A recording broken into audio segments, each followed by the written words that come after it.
शिक्षणाच्या कैवारी. सावित्रीबाई, तुम्हीच खऱ्या स्त्री शिक्षणाच्या कैवारी. तुमच्यामुळे शिकते आहे आज प्रत्येक नारी. नमस्कार, माझे नाव अक्षय निलकळीमणी. मी इयत्ता 5वीचा विद्यार्थी. आज सावित्रीबाई फुले यांच्या जयंती प्रित्यर्थ त्यांनी केलेले कार्य मोजके शब्दात मांडणे तसे कठीणच आहे. सावित्रीबाई फुले यांचे संपूर्ण जीवन चरित्र हे एका धगधगत्या क्रांतीज्योतीचे प्रतीक आहे. सावित्रीबाई फुले हे नाव जरी उच्चारले तर एक वेगळीच प्रेरणा मिळते. त्याचा जन्म 3 जानेवारी 1831 रोजी सातारा जिल्ह्यातील नायगाव या गावी झाला. त्यांच्या कार्यामुळे त्यांना भारतीय समाजात एक मोठं असं स्थान मिळालं आणि त्यांची कार्यशक्ती आजही प्रेरणादायक आहे. सावित्रीबाई फुले यांचा वयाच्या 9व्या वर्षी त्यांचा विवाह थोर समाजसुधारक महात्मा ज्योतिराव फुले यांच्याशी झाला आणि येथूनच त्यांच्या प्रेरणादायी प्रवासाला सुरुवात झाली. सावित्रीबाई फुलेंच्या शैक्षणिक कार्याला खरा मार्ग तेथूनच मिळाला. महात्मा ज्योतिराव फुले यांच्या प्रेरणादायी विचारांमुळे सावित्रीबाई फुले या शिक्षणाच्या क्षेत्रात काम करू लागल्या.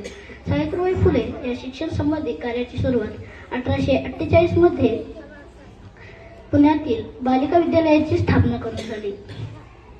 सावित्रीबाई फुले या तत्कालीन समाजाच्या विरोधात जाऊन मुलींच्या शिक्षणासाठी अनेक शाळा सुरू केल्या. त्या काळात स्त्रियांना शिक्षणाचा अधिकार नव्हता.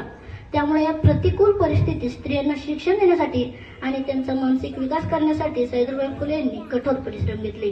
सावित्रीबाई फुले या मुलींच्या शिक्षणाबरोबरच समाजातील काही कुप्रथांवर देखील त्यांनी प्रहार केले.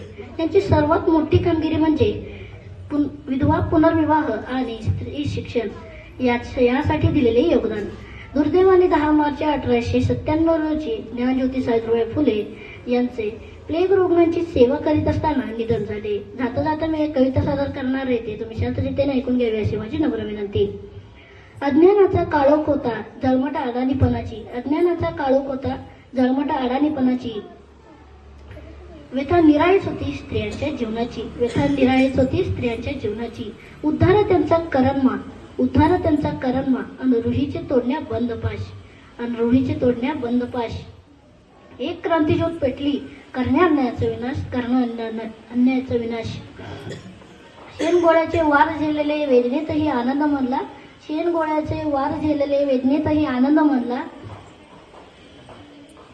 सारी दुष्णे हसत सोसूनी स्त्री शिक्षणाचा पाया